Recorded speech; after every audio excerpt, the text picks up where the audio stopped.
Des étudiants de la licence 2 en mine, géologie et biologie en plein cours magistral sur les sciences végétales. Nous sommes à l'Université Polytechnique de Mans, à l'ouest de la Côte d'Ivoire. Au niveau de l'entretien des plantes, nous allons voir d'abord comment la plante se nourrit avec l'eau, ce qu'on appelle la nutrition hydrique. Ensuite, comment la plante se nourrit donc avec les minéraux, on appelle la nutrition donc, minérale. Et nous allons voir une spécificité de la nutrition minérale qui est ce qu'on appelle la nutrition azotée. Le cours est très intéressant et le professeur aussi le fait bien. En dehors du cours, tout se passe bien. C'est vrai qu'il y a la pression, mais avec un peu de motivation des professeurs et puis de nos amis, ça va. Les cours ont démarré effectivement dans cette université depuis le 11 septembre dernier, dans l'ensemble des filières et des grandes écoles. Le cours se déroule très bien. Vous pouvez le constater par vous-même. Nous avons une classe pleine. Les étudiants sont là, ils sont motivés. Surtout qu'ils sont, pour la classe qui nous concerne aujourd'hui, ils sont en dernière année, en Master 2. Et dans 3 mois, ils iront en stage. Et ils ont tous répondu présent. Et il en est de même également pour toute l'université. Après 2 semaines de cours, place aux travaux dirigés et aux autres évaluations avec les exposés. Ici, l'une des particularités, les classes de master ne comptent que 25 étudiants par filière. Lorsque les étudiants finissent le master de BB à l'université de Mans, ils ont 3 possibilités, il y a 3 options en fait. Vous avez environnement et développement durable, donc pour ceux qui veulent embrasser les carrières de l'environnement. Vous avez aussi tout ce qui est biotechnologie, bioressources. Voilà. Et vous avez également donc, comment on appelle, au niveau de la pharmacologie, la transformation donc, des plantes médicinales africaines. Dans cette université, l'on enregistre des classes ingénieurs en mine, en énergie, métallurgie et en matériaux. J'ai choisi la filière énergie parce que d'une part, c'est une filière que j'aime beaucoup. Voilà. Et puis, dans cette filière-là, il y a beaucoup d'opportunités. Et mon ambition, c'est d'être un ingénieur en génie énergétique. Ici, nous travaillons sur les matériaux. Qui parle de matériaux parle de tout, de la vie. Donc, j'ai voulu, mon objectif étant ici, c'est de travailler dans le domaine aéronautique, concevoir les matériaux de l'aéronautique. Pour maintenir le cap de l'excellence au niveau de l'université de Mans, la première des choses, c'est le respect donc, du calendrier académique, la régularité donc, des enseignements avec la qualité donc, des interventions, également le suivi régulier donc, de tous ces enseignements. Ouverte en 2016, l'Université Polytechnique de Mans enregistre aujourd'hui plus de 2000 étudiants en offrant diverses opportunités de métiers dans plusieurs secteurs, notamment l'environnement, la mécanique, l'énergie, les mines et le tourisme.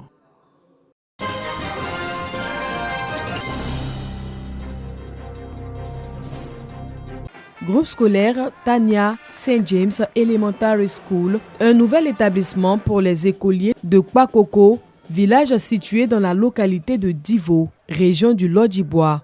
Un don de la fondation Tanya St. James, structure humanitaire en faveur des personnes vulnérables. On crée un environnement qui est plus propice à l'excellence académique, à la croissance de ses enfants.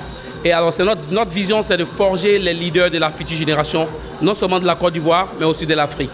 Ces bâtiments flambant neufs viennent remplacer ceux de l'école communautaire de fortune construite à la suite du décès accidentel de 2 élèves se rendant à l'école dans un village voisin, ce dont vient soulager tous les enfants de Kpakoko. Heureux, les habitants expriment leur joie et leur reconnaissance à travers des danses et des chants. Je suis contente pour ce don. Je remercie le tonton et les tantis. Restez focalisés sur vos études, travaillez durement, écoutez vos enseignants, écoutez vos parents, rêvez grand. Le directeur départemental de l'éducation nationale et de l'alphabétisation salue l'initiative et appelle les parents d'élèves à un entretien régulier de l'école. Au nom du préfet de Divo, la sous-préfète réitère sa gratitude aux donateurs pour cette infrastructure qui vient impulser la vision de l'école pour tous.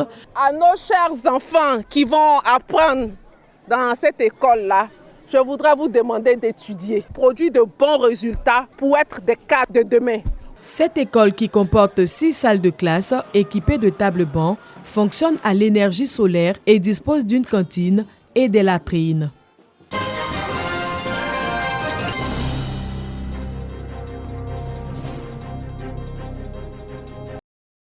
Jean-Marc Kouassi reçoit ses insignes de maire. Il est le maire élu de la commune de Béoumi. Une installation présidée par le corps préfectoral du département de Béoumi. Les populations s'en réjouissent. Qu'il fasse le meilleur de lui-même, et le prochain mandat soit meilleur que le premier. Mais je veux qu'il mette un petit fonds pour aider les femmes de Béoumi. Le maire entend poursuivre la dynamique du développement. Mon projet qui est le développement, le bien-être des populations, aider la jeunesse à se prendre en charge, aider les dames à se prendre en charge. La population a cru en ça, la population m'a réélu et je mets encore ce mandat-là sous le sceau du développement. Le premier vice-président de la région de Gbeke apporte son soutien au nom de Jacques Assaouré Konan, président du conseil régional de Gbeke. Nous sommes satisfaits de voir que c'est une belle équipe qui vient d'être désignée par les conseillers et nous leur souhaitons bon vent et que Dieu facilite leur mandat pour un Béoumi nouveau. Le maire de Béoumi sera accompagné dans sa tâche par 4 adjoints. Ils auront tous en charge l'exécution d'un programme de développement taillé sur mesure pour la commune de Béoumi.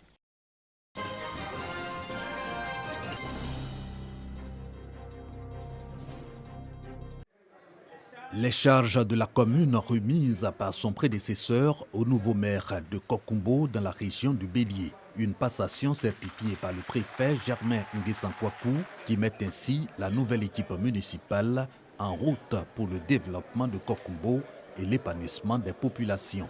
Sur la question, le nouveau maire évoque pour sa cité le statut de commune rurale pour souligner le modeste volume de ses ressources et salue le bilan de ses prédécesseurs, puis engage son équipe à une gestion participative. On fera en sorte que ce qui leur paraît essentiel, ce qui est cher pour mes parents, c'est ce que nous mettons en avant.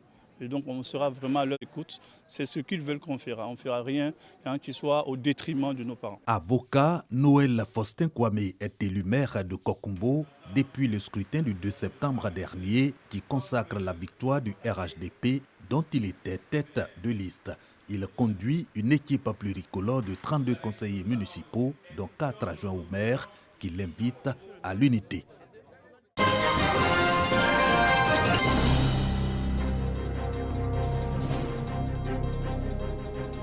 Opération Village propre à Nafoun. Au programme désherbage, collecte de déchets ménagers et balayage des rues, supervisé par le comité de salubrité du village.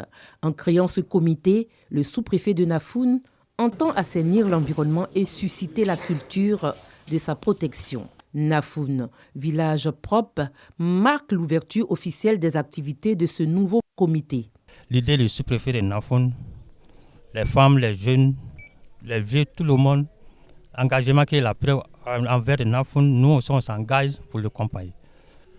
Avant notre arrivée, mon collègue qui était là, le premier sous-préfet de Nafoun, a essayé de rendre la localité propre.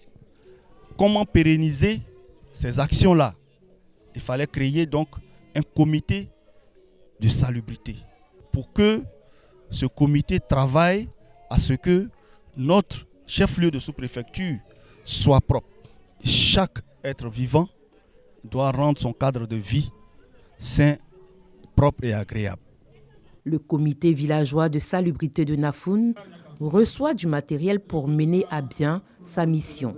Des pelles, des râteaux, des brouettes et des poubelles, dont de l'Agence nationale de gestion des ordures, ANAGED. Pas de pauvreté, pas de santé.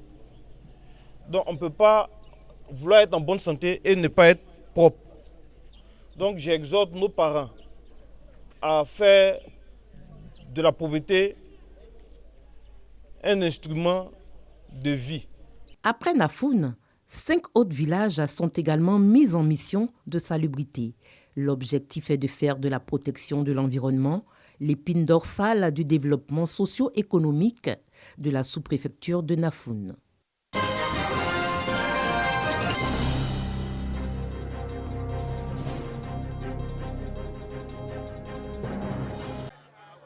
Célébration du Maoulid édition 2023 à la grande mosquée de Sataman Soukoro, dans le département de Dabakala. Une rencontre religieuse qui commémore la naissance de Mahomet, prophète de l'islam. À travers des conférences, en présence des autorités locales, les fidèles musulmans ont toute la nuit revisité l'œuvre et la vie du prophète. Occasion pour le conférencier Anzoumana Touré de revenir sur la dimension sacro-sainte de la nuit du Maouloud. Je profite de cette nuit de parler de la vie du prophète sallallahu alayhi wa sallam et les enseignements que les musulmans ou la communauté peut acquis des prophètes sallallahu alayhi wa sallam. Il a enseigné la paix. Il a demandé à la communauté musulmane d'être en paix avec soi-même, la paix avec son âme, la paix avec sa famille, la paix avec sa communauté, la paix avec son pays, notre patrie qui est la Côte d'Ivoire. L'imam central de la grande mosquée de Bouaké, Cheikh El Hadj Badiawari Touré, par ailleurs président du COSI du district de la vallée du Banama, appelle les fidèles musulmans à être des vecteurs de paix et de solidarité. Nous profitons de cette nuit sacrée pour prier pour la Côte d'Ivoire, avec à sa tête le président Alassane Ouattara et l'ensemble de son gouvernement, afin qu'il élève très haut le drapeau de la Côte d'Ivoire. La commémoration de la naissance du prophète Mahomet a lieu dans une ambiance empreinte de spiritualité et de pure dévotion à Satama Soukourou. Cette fête est aussi un moment pour rappeler les nobles préceptes de l'islam et d'inviter les fidèles à revigorer leur foi tout en s'imprégnant des valeurs spirituelles de l'islam. Le Mawlid est célébré le 3e mois du calendrier musulman, soit le 12 de Rabi al-Awwal.